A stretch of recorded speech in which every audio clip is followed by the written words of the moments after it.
साथियों, आजकल आप लोग देख रहे हैं सोशल मीडिया पर एक खबर बड़ी तेजी से वायरल हो रही है और बड़ी धूम मचा रहा है। वो खबर है सरकार की कि जो सरकार हमारे देश में 27,000 स्कूलों को बंद करने का फरमान जारी किया है। कुछ लोगों को इस बात का बहुत बुरा लग रहा है और सरकार को बहुत भला बुरा कह रहे हैं। हालांकि सरकार ने जो किया है वो ठीक नहीं है। स्कूलों को बंद करना बहुत गलत बात है, क्योंकि स्कूल वो मंदिर है जहाँ से हर किस्म के लोग पैदा होते हैं। तो स्कूल को बंद करना तो बहुत ही गलत है, लेकिन स्कूल जो बंद हो रहे हैं उसका कारण सिर्फ हम सरकार को नहीं दे सकते। उसके लिए सिर्फ हम सरकार की गलती नहीं दे सकते, उसमें कुछ गलतियां हमारी भी हैं, हमारे बच्चों की भी है, बच्चों के गार्जियन की भी है, एक तरह से समस्त समाज की गलतियां हैं। साथियों, मेरी बातों को सुनकर कुछ लोगों को अजीब लग रहा होगा, लेकिन मैं उनसे प्रार्थना करूंगा, रिक्वेस्ट करूंगा कि आप गलत और सही निर्णय देने से पहले मेरी इस वीडियो को पूरा देखिएगा और वीडियो अच्छी लगे तो शेयर जरूर कीजिएगा और चैनल पर मेरे नए हैं तो चैनल को सब्सक्राइब भी जरूर कीजिए। साथियों, अब हम बात करते हैं असली मुद्दे की, जो सरकार स्कूल बंद कर रही है। साथियों, आप लोग अच्छी तरह जानते हैं कि जब से भाजपा सरकार हमारे देश में आई है, वह सरकार देश हित में कम पार्टी के हित में ज़्यादा चलाती है। पार्टी के हित में यहाँ तक कि मैं कहूँ तो वह सरकार हर तरह की बिजनेस करने पर तुली हुई है। जैसे कि आप लोग जानते हैं कि जब भी चुनाव आते हैं तो एमएलए एमपी की खरीद फरोख्त होते हैं, सीटों की खरीद फरोख्त होती है और पूंजीपतियों की अनेकों प्रकार से मदद करके उनसे अनेकों प्रकार के लाभ लिए जाते हैं। तो कहीं ना कहीं किसी न किसी स्तर से यह सरकार जो है देश हित में कम और पार्टी हित में ज़्यादा काम करती है, और पार्टी हित में जो काम करती है वह एक व्यवसाय के रूप में करती है। यह बात हर किसी को पता है। तो जब ऐसी सरकार है तो हमें भी इससे सचेत होना चाहिए और हमें भी कुछ ऐसी बातों पर ध्यान देना चाहिए जिसका लाभ सरकार न उठा सके। लेकिन हम हर चीज सरकार के ऊपर छोड़कर बैठ जाते हैं और अपने आप को हर तरह से मुक्त कर लेते हैं। जब उसका फायदा सरकार उठा लेती है या उठाने लगती है तो हम सारा दोष सरकार के ऊपर मर देते हैं। आज जो 27,000 स्कूल बंद हो रहे हैं, मैं इसीलिए कह रहा हूं कि उसके कारण कहीं ना कहीं हम सब लोग हैं। सिर्फ सरकार ही उसकी दोषी नहीं है। सरकार को तो मौका मिला है स्कूल बंद करने का, और वो मौका दिया किसने है? हम दिए हैं, आप दिए हैं।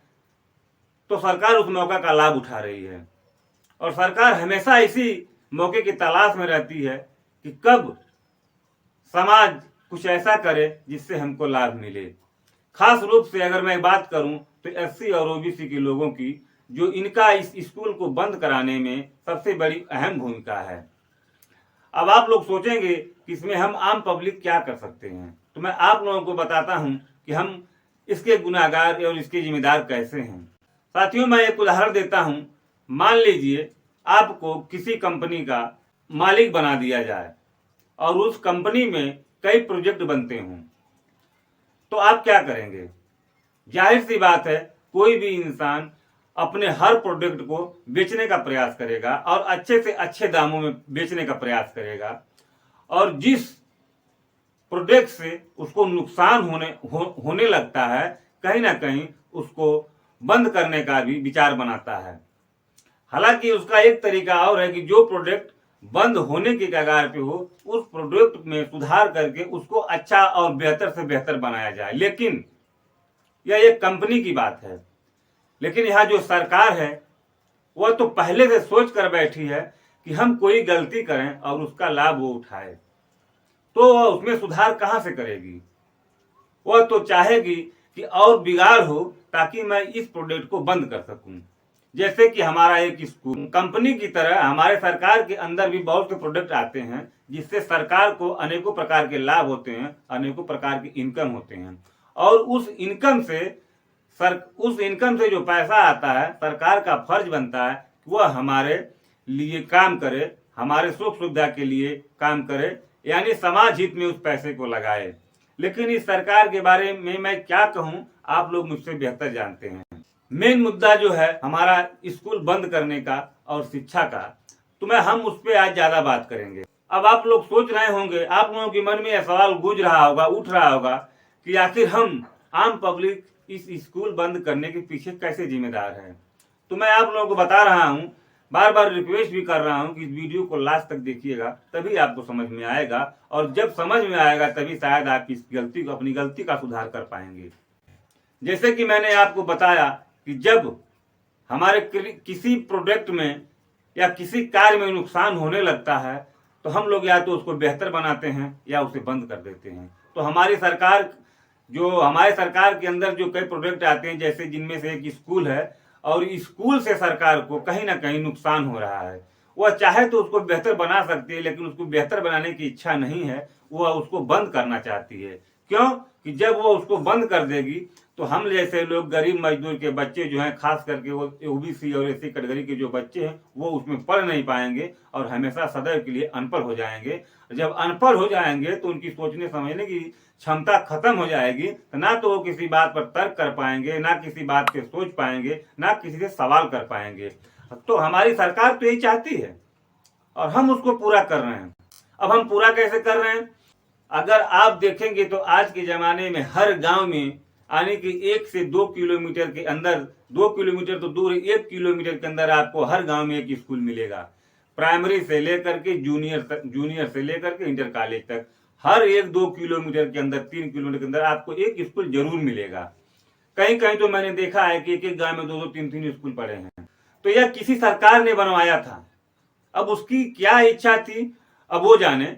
लेकिन इतना तो हम भी जानते हैं कि स्कूल एक ऐसा मंदिर है जहां से हर तरह के लोग हर तरह के बच्चे पैदा होते हैं। तो कहीं ना कहीं स्कूल जो है हमारे विकास का एक मंदिर है, और उस मंदिर को कहीं ना कहीं हम अपनी लापरवाही से खो रहे हैं। और वो इसलिए खो रहे हैं कि जब हम आज देख रहे हैं कि एससी और ओबीसी की अगर हम खास रूप से बात करें तो बच्चे जो है, स्कूल उनके गांव में खुला है, लेकिन बच्चे अगर आप जाके देखेंगे तो स्कूल में नजर नहीं आते हैं, क्योंकि बच्चे स्कूल जाते ही नहीं हैं। और जब बच्चे स्कूल नहीं जाएंगे तो मास्टर क्या पढ़ाएंगे, और जब मास्टर नहीं पढ़ाएंगे तो उनको तनख्वाह क्यों दी जाएगी, उनको क्यों नौकरी पर रखा जाएगा? सत्य है इस बात, ये बात सत्य है ना, ये आप लोग भी जानते हैं, आप लोग इसको इनकार नहीं कर सकते। आज एक प्राइमरी स्कूल का जो मास्टर है, एक मास्टर की सैलरी कम से कम 40 से 50 हजार है, कम से कम 40 से 50 हजार है। अब आप सोच लीजिए कि अगर एक स्कूल में 5 मास्टर हैं तो कम से कम 2.5 लाख रुपए महीने की सैलरी बनती है, और बच्चे पढ़ने जाते हैं 5। अब सवाल ये बनता है कि 5 बच्चों के पीछे 2.5 लाख रुपया खर्च करना कौन सरकार चाहेगी या कौन इंसान चाहेगा? तो कहीं ना कहीं अगर हम देखें तो सरकार कहीं ना कहीं ठीक कर रही है, लेकिन उसकी गलती जो है हमारी है। अगर हम अपने बच्चे को प्रतिदिन स्कूल भेजते, छोटे हो चाहे बड़े हो, हर बच्चे को अगर स्कूल भेजते, स्कूल में बच्चे जाते, जब वहाँ बच्चे स्कूल में नजर आते तो कोई गवर्नमेंट उस स्कूल को बंद नहीं कर सकती। जब स्कूल में बच्चे नहीं रहेंगे, जब ऊपर से कर्मचारी आते हैं सर्वे करने के लिए, सर्वे करते हैं, और जब स्कूल में बच्चों को नहीं पाते हैं तो उनको लगता है कि स्कूल बेकार है, यहाँ के मास्टरों की सैलरी बेकार दी जा रही है। वह उस प्रकार की रिपोर्ट बना के ऊपर तक पहुंचा देते हैं, ऊपर सरकार को दे देते हैं। तो सरकार को लगता है कि कहीं ना कहीं इस स्कूल में जो मास्टर हैं वो पैसे फ्री के ले रहे हैं, यानी कहीं ना कहीं सरकार का पैसा फ्री का जा रहा है, व्यर्थ जा रहा है, जिसका कोई फायदा नहीं हो रहा है। इसलिए मैं कह रहा हूं कि जो स्कूल बंद हो रहे हैं उसके अगर 10% जिम्मेदार सरकार है तो कहीं ना कहीं 90% जिम्मेदार हम लोग खुद हैं। अगर आप लोग इस अपनी कमी को सुधारना चाहते हैं तो मैं आप लोगों से हाथ जोड़कर प्रार्थना करूंगा, रिक्वेस्ट करूंगा कि आप लोग अपने बच्चों पर ध्यान दीजिए और मन लगा के उनको पढ़ाइए, और उनको थोड़ा सख्ती से उनको स्कूल भेजने का प्रयास कीजिए। नहीं तो एक दिन हमारे बच्चे, जो सरकार चाहती है उसके अनुसार हमारे बच्चे एक दिन अनपढ़ गंवार हो जाएंगे और किसी काम के किसी योग्य नहीं रह जाएंगे।